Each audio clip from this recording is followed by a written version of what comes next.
Assalamualaikum warahmatullahi wabarakatuh. Semangat pagi, jumpa lagi dengan saya Sriani, dosen PKN STAN. Pada video pembelajaran kali ini, saya akan membawakan tema tentang bond payable. Topik pembelajaran yang akan kita bahas hari ini terkait dengan pengertian obligasi, bond payable, jenis-jenis obligasi, kemudian pengukuran obligasi.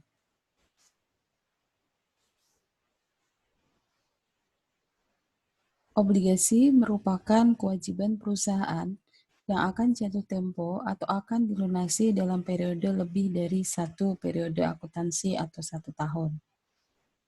Obligasi merupakan suatu bentuk dari wesel bayar jangka panjang. Perusahaan menerbitkan obligasi untuk memenuhi kebutuhan modalnya.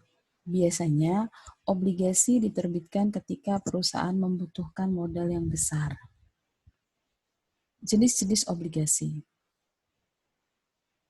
Beberapa referensi membedakan obligasi menurut sudut pandangnya. Dalam hal ini, saya akan membedakan obligasi menjadi 5 obligasi yang memang kita jadikan bahan untuk pembelajaran kita terkait dengan obligasi. Yang pertama adalah secure bond atau obligasi dengan jaminan. Di sini obligasi yang disertai dengan jaminan aktiva tetap yang sering disebut juga dengan mortgage bond. Kemudian unsecured bond, obligasi tanpa jaminan aktiva tetap. Di sini merupakan obligasi yang tidak disertai jaminan aktiva tetap, obligasi yang diterbitkan dengan kredit umum. Kemudian convertible bond, obligasi yang bisa diubah menjadi surat berharga lain oleh pemegang obligasi. Misalnya diubah ke dalam bentuk saham biasa. Non-convertible bond ini adalah obligasi yang tidak dapat diubah ke dalam surat berharga yang lain. Berikutnya adalah callable bond. Ini adalah obligasi yang dapat ditarik buyback sebelum jatuh tempo. Itu 5 jenis obligasi yang merupakan pembahasan kita kali ini. Berikutnya adalah istilah-istilah penting dalam obligasi. Yang pertama adalah face value, nilai nominal, maturity date, tanggal jatuh tempo, tanggal di mana kita harus melunasi obligasi, kontraktual interest atau coupon rate merupakan bunga yang tertuang di dalam surat perjanjian obligasi. Kemudian ada market rate, MR, ini adalah bunga atau tarif yang berlaku di pasar, yang nantinya akan kita gunakan dalam menghitung harga pasar dari obligasi. Pengukuran obligasi seperti apa? Obligasi diukur menggunakan nilai wajar atau harga pasar pada saat pengakuan. Harga pasar merupakan present value dari nominal obligasi ditambah dengan present value anuitas pembayaran bunga. Terkait dengan present value, sudah saya sampaikan pada video pembelajaran sebelumnya. Kita coba lihat. Ilustrasi penghitungan harga pasar obligasi. 1 Januari 2017, A menerbitkan obligasi nominal 100.000 euro, kontrak rate-nya 9%, 5 tahun, bunga dibayar setiap akhir tahun. Market rate-nya atau MR-nya adalah 9%. Kita hitung present value-nya. Present value nominal 100.000 dikalikan 1 per 1,09 pangkat 5, hasilnya 64.993.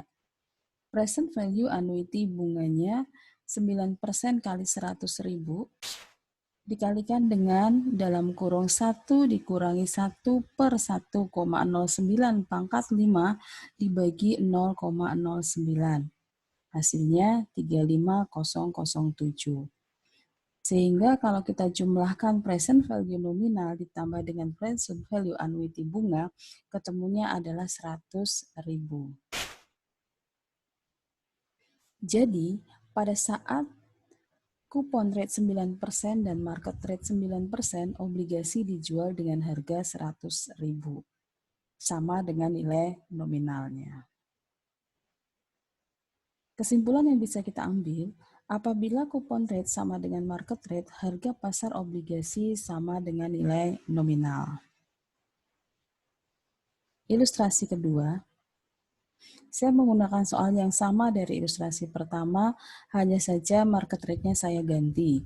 1 Januari 2017, A menerbitkan obligasi nominal 100.000, kontrak rate-nya 9%, periodenya 5 tahun, bunga dibayar setiap akhir tahun.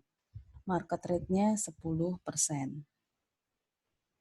Perhitungannya, present value nominal 100.000 dikalikan 1 per 1,1 pangkat 5 ketemu 62.092. Present value annuity bunganya 9% dikalikan 100.000 dikalikan 1 dikurangi 1 per 1,1 pangkat 5 dibagi 0,1. Ketemu 34117.